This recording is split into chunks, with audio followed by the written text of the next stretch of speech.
You know, today we are in part 5 of a series we've been entitled, Your Integrity, Our World. And one of the reasons I think this is such a valuable series and such a timely series is because in our culture today, isn't it true that we wish we could find more people that were marked by their integrity? We wish that we could look to the powers that be. We wish we could look to the individuals, the organizations, and see people that are at the top of the organizations, the top of the governmental chain, the top of the city and the state. And we wish we could look at them and have utter respect and trust, knowing they have our best interest in mind. But isn't it true that in some instances, we find ourselves doubting, frustrated, kind of at angst at times? I mean, in a culture today where integrity should be the mark of followers of Jesus, isn't it true that in many instances, our integrity has lacked?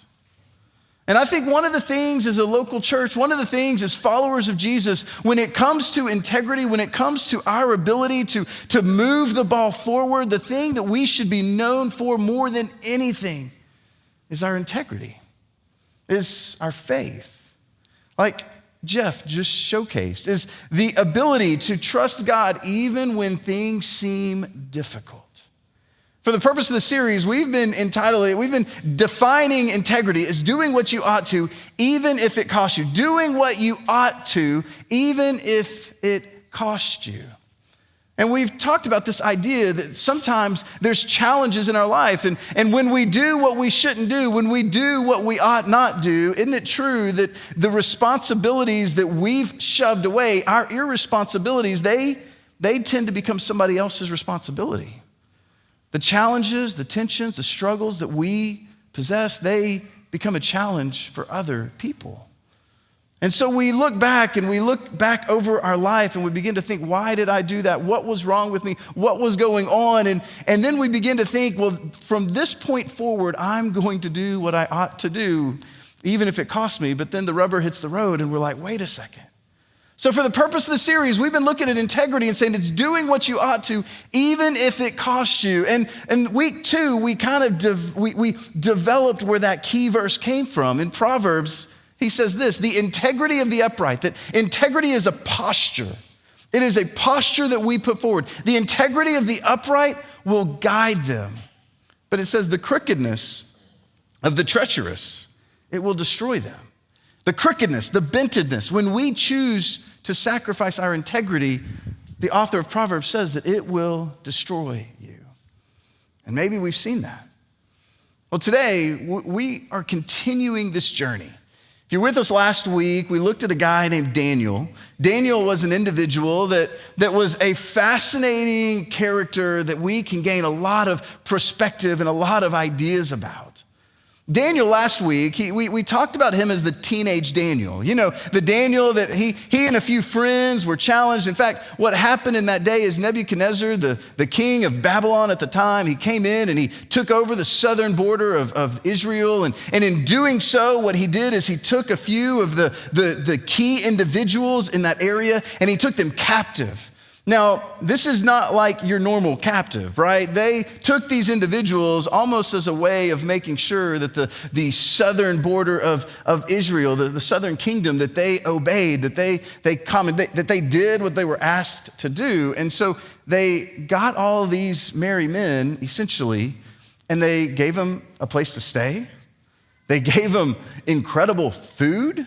They basically integrated them into the city of Babylon.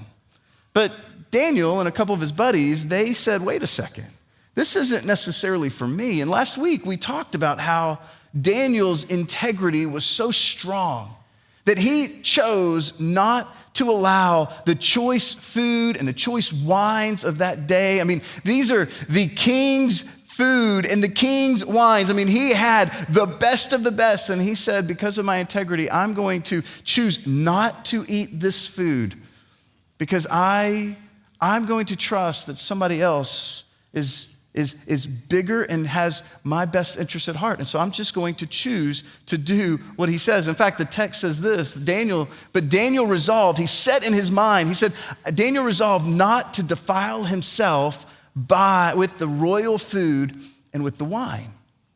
And we talked about last week why that was such a big deal.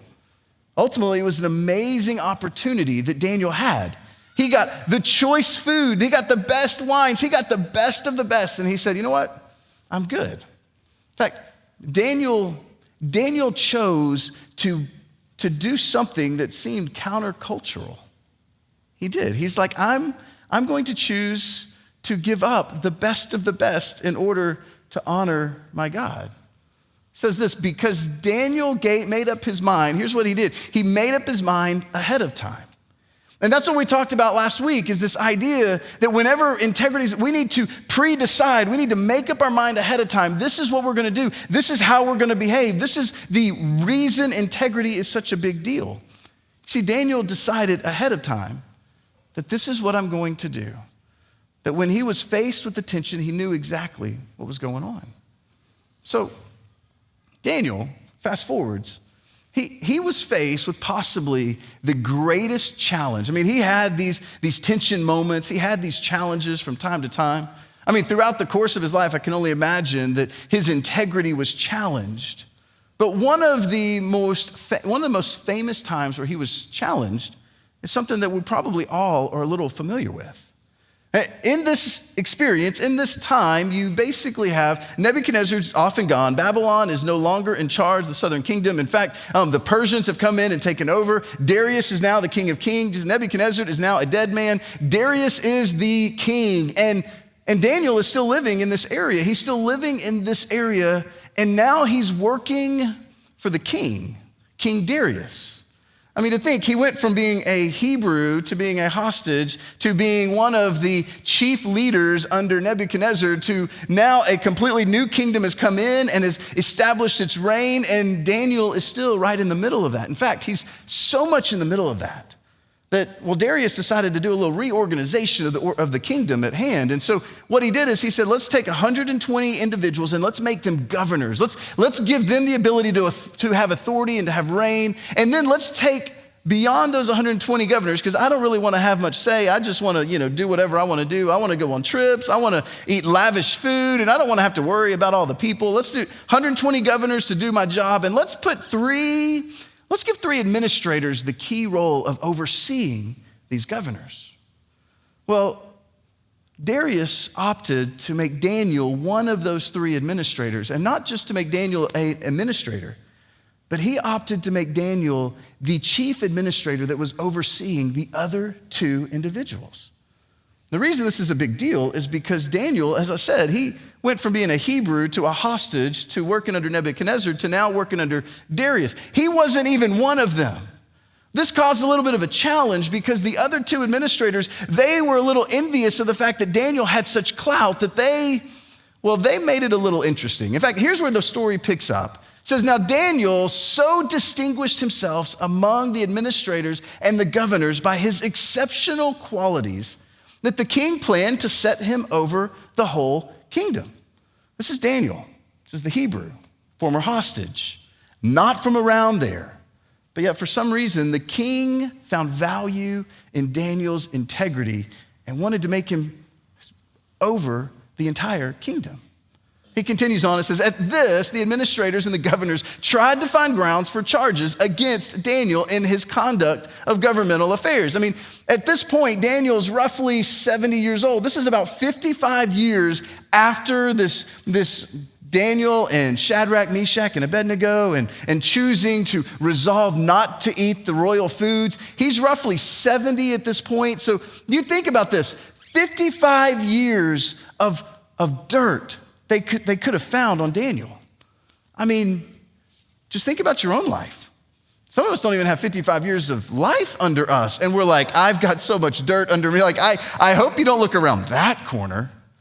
I mean, surely In 55 years of being a key governmental official for two different kingdoms, surely they could find something, but they were unable to do so. They were unable to do so. It says they found no corruption in him because he was trustworthy and neither corrupt nor negligent. Why? Because Daniel resolved as a 17-year-old that I'm going to pre-decide what kind of integrity I'm going to put forward. And as a 17-year-old, that same resolve only got stronger and stronger to when he was 70, he didn't have to worry about what to do. He knew what to do. He knew whose he was, and he didn't have to worry about what other people might do because his integrity was so strong. So what happens? Well, finally, these men said, well, we will never find any basis for charges against this man Daniel unless it has something to do with the law of his God. So they decided to lay a trap. In fact, they go to Darius, the king of kings, and here's what they say. It says, they went to Darius, all of them together, and they all agreed. Well, not all of them. They left Daniel out of this. They didn't want him to be in the middle of it for obvious reasons. They all agreed that the king should issue an edict and enforce the decree that anyone who prays to any god or human being during the next 30 days, except to you, your majesty, oh, you king of kings, King Darius. If anybody were to pray to anybody else over the next 30 days, they shall be thrown in the lion's den. They rallied together and they said, hey, King Darius, we got an idea. Let's have 30 days of Darius. Let's just put everybody together and let's remind our city how awesome you are. I mean, as a king, this appealed to his ego. He's like, oh yeah, that's a good idea. You know, and in these moments, one of the things you have is you've got a city that had great international clout. So within the city, you had some Hebrews that were left over from the hostage situation of years ago. You had other individuals that had come forward. And in many instances, these foreigners, they brought their own personal traditions, their own personal heritages. And so this made sense. Darius was like, this is a good idea. Let's reaffirm everybody. Let's hit the pause button and get everybody to come back on the same page to remember that I am the king, that I am worthy of your admiration. So it sounded like a really good idea. And they knew that Daniel would not live up to this. They knew they had Daniel caught. They wanted to go a step further. They said, oh, wait a second, Your Majesty. As you do this, could you issue the decree in writing so that it cannot be altered in accordance with the law of the Medes and the Persians, which cannot be repealed? In other words, let's set up such a special edict for such a special man. Let's make sure it is in writing so that nobody can repeal this, so that if anybody opts to break these 30 days of love for King Darius, that they are thrown in the lion's den. And he's like, okay, sounds good. So King Darius put the decree in writing. Now, Daniel, when Daniel heard what was going on, when Daniel learned that the decree had been published, he went home to his upstairs room where the windows opened and. Let me ask you, how would you complete that sentence? If it's you and you just found out that there was an edict that is keeping you from being able to pray to your Father in heaven, that's wanting you to to reaffirm, to push everything back into the King Darius love fest, and you're sitting there thinking, wait a second, I don't know that I should push forward in this. Is there a way to get around this? Is there something I can do? Maybe I can just stand at the window, or maybe this is where prayer closets should come into place, right? Like, instead of doing what I normally do, instead of going to the window, I'm just going to go into my prayer closet. I'm going to shut the door. You know, like, maybe that, what would you do if that was you? What would you do if you were faced with this same situation? You see, it's one thing to do what we ought to do when it might cost us. But let me ask you this, what do you do when you are certain that doing the right thing will cost you? What do you do when you're certain that if I stand up, if I say what I need to say, if I admit to my wrongdoing, if I communicate this truth, if I go back on my life, what would you do if you knew with complete certainty that doing the right thing will cost you? Well, that's the answer. I mean, the answer is it depends on what is most important to you. Is changing the narrative more important than your integrity?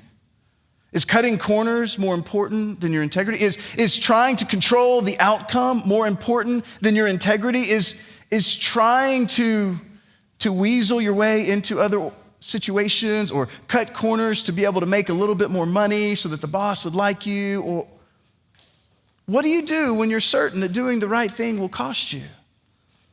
Well, it depends on what's most important to you. And isn't it true that when it does cost you, we tend to discern and figure out what or who we are most committed to? Isn't it true that in these moments that we begin to realize what exactly our integrity is worth? We begin to find that our integrity, maybe even, should I say, our faith, is disposable. It becomes a means to an end. And when me lifting up my integrity would cost me something, when me lifting up my integrity might cost me my job, might cost me a relationship, when me lifting up my integrity might cost me something, isn't it true that if it's not reaching the ends that I want, it just becomes a means to an end, and at that point we decide to put an end to it? Because it's better to protect what's most important to us, which might not always be my integrity. It might be my outcome. It might be trying to convince other people that I'm better than I really am. But blessed is the man.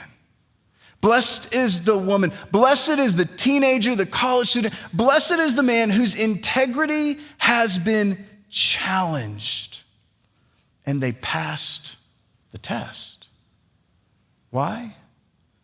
Isn't it true that when you come up against that integrity issue and you pass the test, there's a peace? Yeah, it might not always be right. There's always going to be hurdles and hiccups, but isn't it true that when you're fully known and fully loved, that there is a peace, not only with the people around you, but there is a peace with God, that there's nothing that I'm hiding. There's nothing going on. I have a peace with those around me. I'm not hiding anything. There's no more secrets. And there's a peace with God that I know that things are going the way they should. Now, back to Daniel. Daniel finds these windows open towards Jerusalem. I mean, he sees what's going on. He sees that these windows are open towards Jerusalem, and he knows one thing. Because as a teen, he knew, I'm not going to be a person that has secrets anywhere. In fact, when the king came and said, this is the food I want you to eat, he didn't think, I'm going to just put the food underneath and feed it to the dogs and nobody will know. No, he went and told the steward, listen, here's the problem. I can't eat this food. If I eat this food, there is an integrity issue for me that I will not defile myself. So I want you to know ahead of time, I'm not eating your food. From an early age, he opted not to hold secrets, to keep short records of wrong, to have a clean and clear conscience across the board. He was a person of integrity. And Daniel doesn't keep secrets. He does the same thing. 3 times a day, he's like, listen, I did it when Nebuchadnezzar was king, and Nebuchadnezzar didn't control my outcomes. So 3 times a day, he got down on his knees and he prayed, giving thanks to his God, just as he had done before. Why change now? Why change now? When we think about this, the thing that Daniel was walking through is who's really in charge? Who really controls your outcomes? Who really determines what's going on? And Daniel, in these moments, he's thinking back and he's like, you know what? Nebuchadnezzar, he tried to control my outcomes. He tried to tell me, you need to eat this food. And Well, that didn't work out well for him. In fact, that just went awry. Later on, he and a couple of buddies of his would be thrown in a fiery furnace. And, well, that didn't work out well for them either. I mean, they were dancing in the fiery furnace where the king, Nebi was like, didn't I throw them in bound? They're not bound anymore. And it looks like there's more people in there. What's going on? I mean, Daniel understood.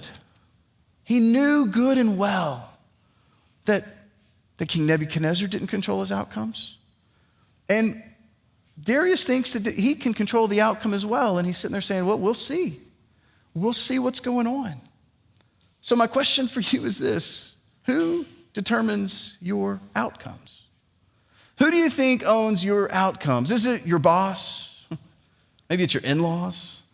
Maybe for you, the thing that controls your outcomes is mere luck, right? Like, I'm just going to roll the dice and, hey, I made it through the day. I'm still good. Life is great. But Daniel resolved inside himself to remember that throughout the course of his life, Yahweh, his God, his heavenly Father, was the only person that determined his outcomes. So why should he do anything different? Why should he do anything different? And see, this is when we begin to discover what is most important to us. This is when we really begin to realize, is our faith in God truly an important aspect of our life, or is it just something we are playing a game with? Do I really put my faith, am I really following Jesus? Am I really willing to do whatever it costs, to do what I ought to, even when it might cost me? Or is my faith nothing more than a good luck charm that I'm hoping will help me along the way and help me make good grades and help me get the right job? And as long as I pray the right prayers, hopefully God will do what only God can do and bless me and make things right. And isn't it true that in many instances it doesn't work out that way? And all of a sudden you begin to realize that your lucky charm didn't quite work out. And it's then that we're challenged by, is our faith disposable? Is our integrity disposable? Is it something that we're willing just to lay to the side? Well, see, the other administrators and the governors, they had spies that were looking for Daniel to fall because they knew Daniel. They knew what Daniel would do. And so here's what they did. They saw that Daniel had fallen and they rushed to Darius because, well, they wanted to make sure Darius knew just how heinous this guy named Daniel was. And so they said, hey, King Darius, oh, wonderful and mighty man, king of all kings, did you not publish a decree that during the next 30 days, anyone who prays to any god or human being except to you, your majesty, would be thrown into the lion's den? Didn't you do that? Isn't that true? Well, King Darius, do you remember that guy named Daniel? The other day, we were just hanging out around Daniel's house and we wanted to make sure Daniel knew what was going on. And well, Daniel, who's one of your exiles, he's not even one of us, from Judah, he pays no attention to you, oh, your majesty, or to the decree you put in writing. In fact, he still prays 3 times a day. With that, Darius was distressed. Wait a second. Daniel. What? Daniel. I mean, in that moment, he knew that Daniel would do what only Daniel would do. There was a reason that he trusted this individual. It was because he had finally found that one guy that would do what only he can do, that finally found that one guy that he could trust. And Daniel's just sitting here being Daniel, doing what only Daniel would do. And King Darius is thinking, what in the world have I gotten myself into? I've essentially written the death warrant for one of my best administrators. So he knew what Daniel would do. So he begins to think, is there any way out? Is there anything we can do? He gets his lawyers together and he's thinking, okay, I've got this really good guy. I don't want to lose him, but you see, there's this decree. Is there anything we can do to get out of what is written, this edict that we've put together? There's no way around it. So King Darius gave the order and they brought Daniel and they threw him into the lion's den. See, actually, they lowered him down. They got him there. They began to lower him down. And listen to what happens right before they lower him into the den.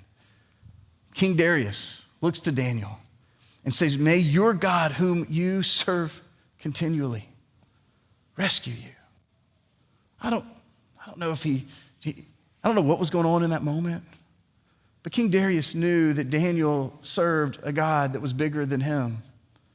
And I imagine he's looking at Daniel and he's saying, Daniel, my hope and my prayer is that this God that you are serving, who obviously you love more than you love yourself, because you could have preserved your life, but you chose to honor this God instead. I hope he rescues you. I hope he comes through. I hope it works out in your favor. And then a stone was brought and placed over the mouth of a den. It says, then the king returned to his palace. And listen to this. And he spent the night without eating, without any entertainment being brought to him. And he could not sleep. And at the first light of dawn, the king got up. At the first light of dawn, the king got up and he hurried to the lion's den.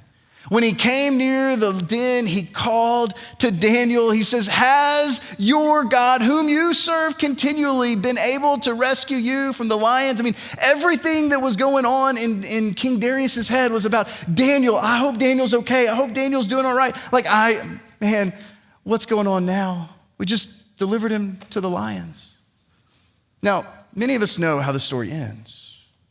Many of us know what's going on, but I'm going to ask you just to pause, to suspend what happens next for a few moments. Because the point is not what happens next. Rather, the point is that Daniel's primary concern was not the outcome of his decision. His primary concern wasn't living. His primary concern wasn't avoiding the den of the lions. If his primary concern was to avoid the lion's den, you know what he would have done? He would have gone into his prayer closet, closed the curtains, and been like, nope, not going to do that. Homie, don't play that. But Daniel's primary concern was not the outcome of his decision. His primary concern was, it was not violating his conscience. His primary concern was living with integrity. You see, Daniel's primary concern was doing what he knew God wanted him to do and trusting God with the outcomes. His primary concern was doing what he knew only God could do and trusting him with the outcomes. You see, he had no guarantee.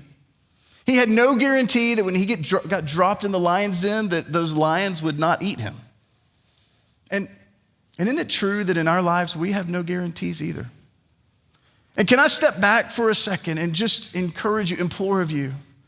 In many instances in today's church, we live in a culture where guarantees are given almost as if God is this super crazy genie that's up in the sky and just wants to make your life happy and lucky and incredible. And all you got to do is pray the right prayer, have enough faith, and God's going to completely change your dynamics. You have an ailment, guess what? All you got to do is pray the right prayer and God's going to take the cancer away from you. But isn't it true? If you've lived long enough, you know that there's no guarantees in life. And if you are growing up, if you grew up in a church where maybe you've checked out of faith, maybe you've come here for the first time in a long time, and you're trying to figure out how does a good God allow bad things to happen? And can I encourage you? Can I challenge you? Can I just let you know that for Daniel, he had no guarantee of what was going on. He didn't have the book of Daniel to be able to read to see how the story ended. All he knew is I'm going to obey God. I'm going to do what I ought to do, even if, and especially when it's going to cost me. And in many instances, what happens in the Bible, we see these stories of miracles and we begin to think these miracles are beautiful, right? And we begin to think that the point of the story is the miracle, but the point of the story is not the miracle. The point of the story is the faithfulness of the individual in the middle of the story. Because sometimes God chooses to come through and sometimes God chooses not to come through. But in every instance, it's this idea that I'm going to do what I ought to do, even when it costs me. I'm going to choose to do what I ought to do, regardless of what's going on. So here's my question for you. And the question that Daniel had to wrestle with as well, the question is, what's your win? What is your win? What is your win? For Daniel, his win was not staying alive. His win was choosing to do what he ought to do, even if it cost him. What's your win? And for all of us, we can laugh about this, we can think about this, but I'm going to let you know there's one thing that nobody can take away from you, and that's what you choose to do. Some of you wish that the things you've done in the past could be taken away. Well, that's a whole nother story, right? But what you choose to do from this point forward, nobody can take away from you what you choose to do right now. And Daniel knew that. He knew that if he sacrificed his integrity, it was going to be a lose-lose. But he wanted to do what God had called him to do. He wanted to honor God, to obey God, and just trust God for the details. You see, Daniel won before he even knew the outcome. I think it's true for you as well. Many times we try to control the outcomes.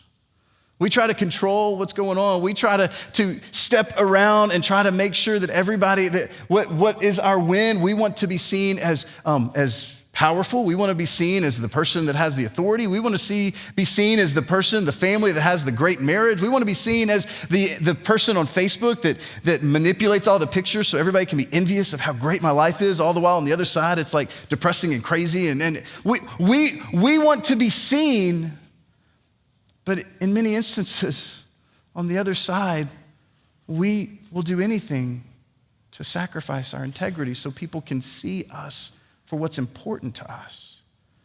And Daniel would tell us, Daniel would say, listen, you know what? Before I even opted to walk into that lion's den, I didn't worry about the lion.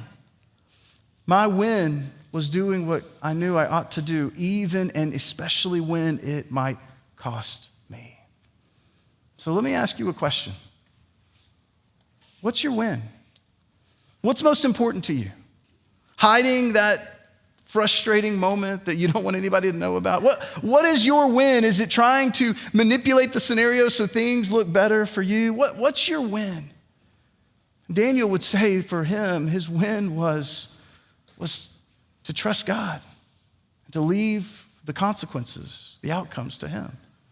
And the reason I know this is what you would choose is because isn't it true that's who you want in our government?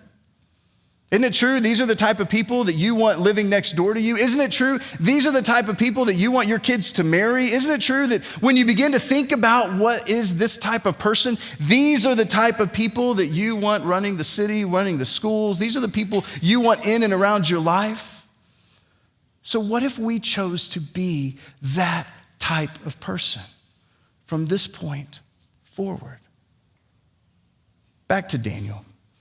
So Darius comes running over. Has your God, whom you serve, continually been able to rescue you from the lion's den? I'm sure Daniel paused for a second. My God sent his angel and he shut the mouths of the lion. They have not hurt me because I was found innocent in his sight, nor have I ever done any wrong before you, your majesty. Let me ask you, whatever you're facing, will God shut the lion's mouth for you? Does it matter? Will God take away the circumstances that you're like, I don't want that. I want that health diagnosis out. Does it matter if he takes it out or not? The win is not the outcome.